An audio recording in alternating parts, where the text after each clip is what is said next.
Silence is often mistaken for absence, for apathy, for distance, but silence, when it's intentional, is anything but that. It's powerful, it's charged. It holds weight that words often fail to carry. When we stop talking, truly stop, we start listening, not just to others, but to ourselves. And in that quiet, something real begins to unfold. People don't always know what to do with silence, especially in relationships. We're conditioned to believe that communication means constant exchange back and forth. Words flying, thoughts heard, feelings dumped on the table like cards in a game. But what happens when the words stop? What happens when instead of reacting, you pause? Instead of defending or fixing or kissing, you simply sit with the moment. That's where the real answers live. Silence gives space. It makes room for truth to rise to the surface.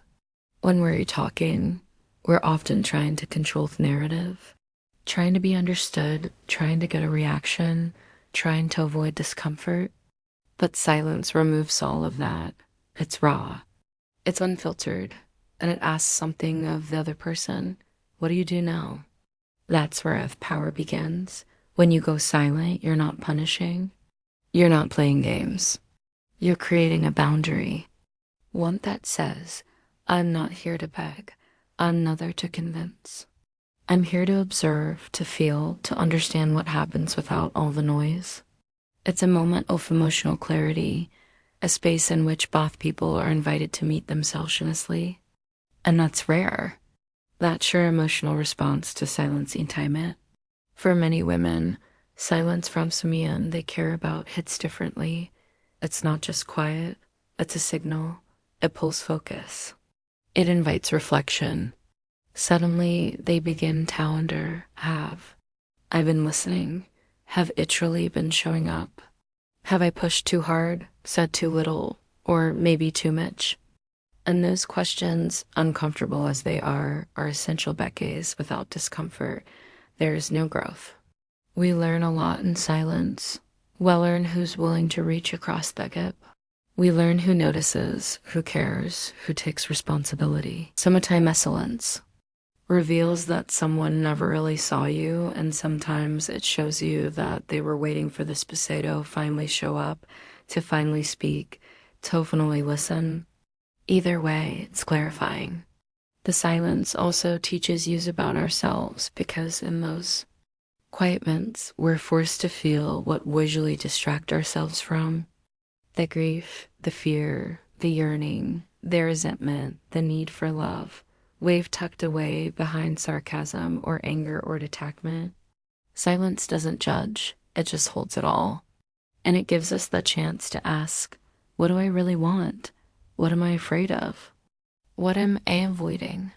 There's a sacred kind of strength in not reacting, in choosing presence over performance, and resisting the urge to fill every second with a sound, just to prove you're still here, because sometimes silence is the most honest thing you can offer. It says, I'm feeling this. I'm holding this. I'm not ready to speak it yet, but I'm not running from it either. The people who can sit with your silence often reveal themselves in powerful ways. They may demand answers, lash out, retreat and problem. Or they may lean in gently, respecting the pause, sensing the significance, waiting with empathy instead of urgency. That's when you know how sees you. That's when you know who's capable of meeting you where you are, not where they want you to be. And when silence is shared, when both people can sit in it without fear, without flinching, it becomes a language of its own. A connection that doesn't rely on explanation or defense, just presence, just knowing, just breath. So no, silence is not weakness. It's not manipulation. It's not a void to be feared. It's a doorway. And on the other side of it, if you're patient, enough, honest enough, and brave enough, you might just find the truth you've been, why silence isn't rejection trying to speak all along.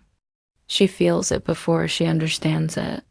The absence, the shift, the space that once held your voix, your tone, your presence, now quiet, not hostile, not cruel, just still.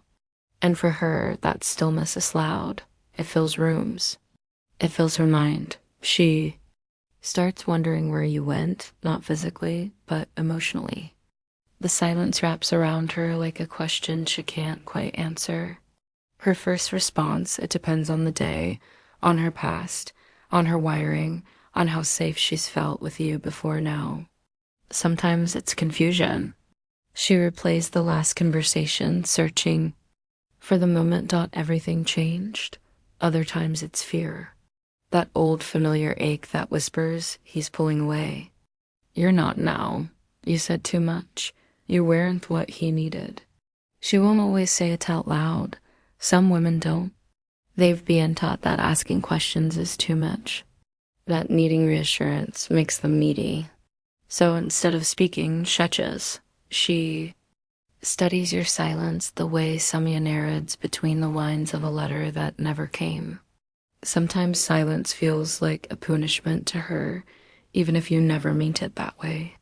It taps into an old wound, abandonment, rejection, uncertainty. Her nervous system responds before she has time to think it through. She may become anxious, overthink, try to reach out and pull the words out of you, or she might shut down completely. Mirror your silence, not out of peace, but out of self-protection. That's the part many miss. When she stops reaching out, it's not always because she's calm. It might be because she's exhausted vows she told herself once again. Don't chase, don't ask, don't be the one who always cares more. It's her way of maintaining dignity while quietly falling apart inside. And sometimes she doesn't withdraw at all. Sometimes your silence becomes her invitation, an open space where she can step forward, not to demand or plead, but to soften, to listen, to ask with tenderness instead of panic, is what she feels. But doesn't say something going on. Do you need space? Are you okay? In those moments, her response is rooted in love, not in fear, not in control. She's meeting you with curiosity, not accusation, because she knows that sometimes silence isn't about her at all. It's about you, and she wants to understand, not fix. But even in her most graceful moments, there's still a flicker of vulnerability of her calm. Because love has taught her to read between silences. Some were loaded with resentment, some with regret, some were simply the quiet bore goodbye. What she does in your silence says so much about her emotional world. If she fights harder, it's because she's terrified of loss. If she pulls away, it's because she's tired of always being the one to hold everything together. If she becomes still, it's because she's searching for safety inside herself, unsure if she can find it in you anymore. And here's the thing, her response might surprise you. You may think she'd crumble or chase or fall apart, but you might find her becoming stronger, more self-contained, because your silence might push her to find answers inside that she once looked to you for, and that isn't a threat. It's a mirror. She adapts when and do. She adjusts her pace, her energy, her boundaries, but she never stops feeling. Even when she stops showing it, she's still wondering, still feeling, still holding on or letting go, even if quietly. That's the power of emotional attunement. You realize that her silence isn't absence either. It's communication. It's her way of saying, I see your pause. I feel your distance, and this is how I'm protecting myself while I wait for you to return or not. When you go silent, she listens, not just with her ears, but with her body, with her heart, with memory, with every experience that shaped the way she lives. Her response isn't just about you. It's about everything that came for you, too. And if you pay attention not just to her words, but to her tone, her pace, her presence, you'll the truth that silence brings see what she's really saying. You'll hear the longing or the boundary or the hope, maybe even the heartbreak. And if you can hold space for that, truly hold it. She might meet you there. She might walk away quietly with the strength your silence taught her to reclaim. There's Something about being met with silence that forces you inward. It's unsettling at first. Like walking into a room you thought you knew, only to realize the furniture has been moved and the lights are dim. You stand there blinking, trying to orient yourself, and slowly something begins to rise to the surface. Not anger, not defense, but awareness.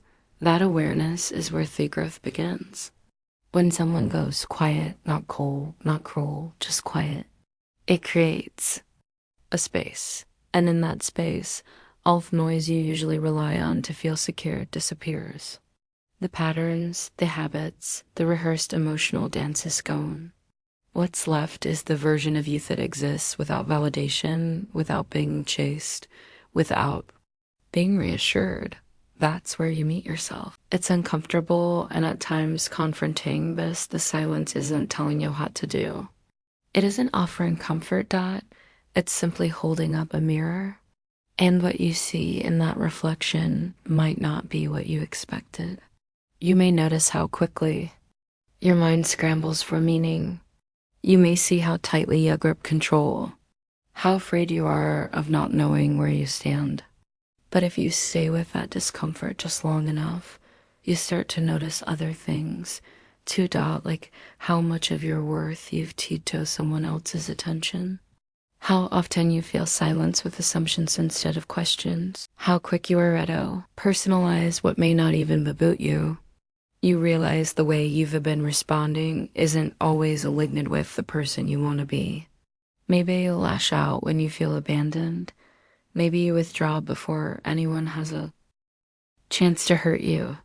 Maybe you rehear set conversions in your head where you're right just to avoid feeling small.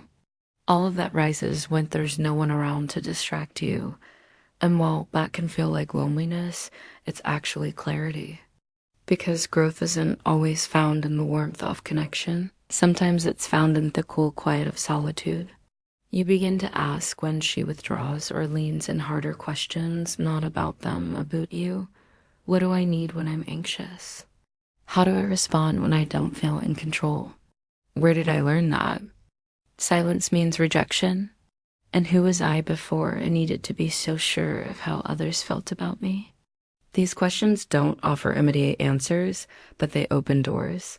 They peel back layers you didn't know were there. And with each layer, there's a tenderness, a truth you've made bainyard for a long time. It's tempting to try to rush through this part, to get back to connection, to chase down reassurance, to make the discomfort hop. But the longer you stay, the more you uncover. You realize that growth isn't always about becoming someone new. Sometimes it's about returning to someone you abandoned along the way. You who didn't need to be perfect. You who could sit with uncertainty and still feel whole. And then something shifts subtly. You begin responding differently. You stop needing to fix everything right away. You stop making someone else responsible for your peace. You begin to notice your triggers without letting them take the wheel. Begin to speak with more intention. Listen with more curiosity. Love with more boundaries. Not because you're afraid, but because you've seen what happens when you don't know yourself, and now you do. So much of what we call growth is really self-responsibility.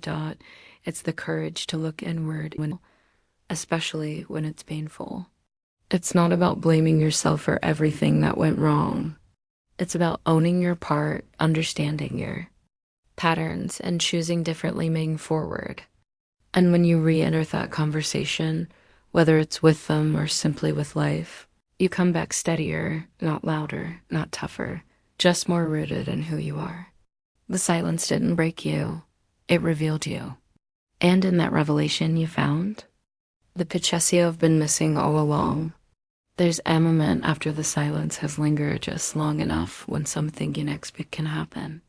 Not anger, not distance, but a shift, a softening. I fear paying attention. It doesn't feel like avoidance or withdrawal anymore. It feels like space. And space can hold so much more than just the absence of rebuilding connection without word sound. It can hold possibility. It can hold grace. We often think of silence as the end of communication, as a breakdown, a wall. But silence, when met with intention, can be the doorway back in, not the way we expect. With answers and declarations and dramatic reconnection, but in a quieter, more honest way. A way that's built not on eating to say the perfect thing, but on being willing to stay present in the pause, because that's what connection really is. Not just shared words, but your presence. And silence gives us rare chance to offer that presence without performance. When you stop filling every space with explanations or defenses, you give both people the opportunity to feel what's really there, not what should be said, not what needs to be fixed, just what is. It's in those spaces that real connection can grow. When two people can sit with the discomfort of silence and not immediately try to fix it or run from it, something tender begins to emerge. The silence becomes a container, a holding place. Sometimes the most intimate thing you can do is sit next to Asamian and not speak, to just exist together without pressure, without needing to be more or less than who you were in that moment. That kind of silence says, I'm here even now, even in the now. And when she feels that, when what silence teaches both of you, she senses that your silence isn't punishment, but presence, something inside her shifts. She lets down a layer of defense. She exhales. Maybe she leans in just a little more. Maybe she doesn't need to fill the space either. And now you're in something new, something real. The turning point is to when someone finally speaks. It's when both people begin to feel safe enough to rush the process. To trust that the connection doesn't need to be forced back into motion, that it can breathe. And yes, eventually the words may come, but they come differently now. Softer, slower, less about making a point, and more about making contact. You may find yourself saying things you hadn't planned to. Not rehearsed words, butyrial ones. I didn't know what to say. It needed to sit with how I felt. I wanted to come back. Not to fix it, but to understand. And if she's ready, she'll meet you there. Not to interrogate your silence, but to share her experience of it. She might say, I thought you were gone. Or I was scared I messed everything up. And suddenly the silence isn't just a void anymore. It becomes a bridge, a thread that connects your inner world to hers. But it only works if the silence was honest, not manipulative, not strategic, true silence. The kind that comes from emotional overwhelm or deep reflection, or the wisdom to not speak before you're ready, is the kind that can turn into connection because it asks both people to trust, not blindly, but bravely. That trust builds in small ways. In the way you return after the pause, softer, in the way she listens without assuming. And final thoughts on transformative silence, the way you both show up without needing to be perfect. And you realize that sometimes silence is more loving than rush conversation, but space is more healing than noise.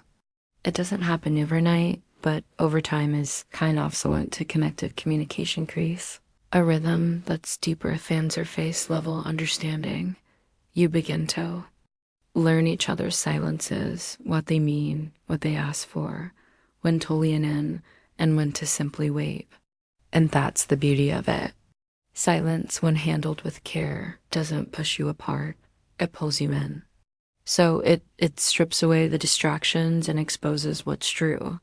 And when you can sit in that truth together, even if it's messy, even if it's quiet, you've already built something worth staying for. So maybe silence isn't the opposite of connection. Maybe it's just the part we've forgotten how to trust.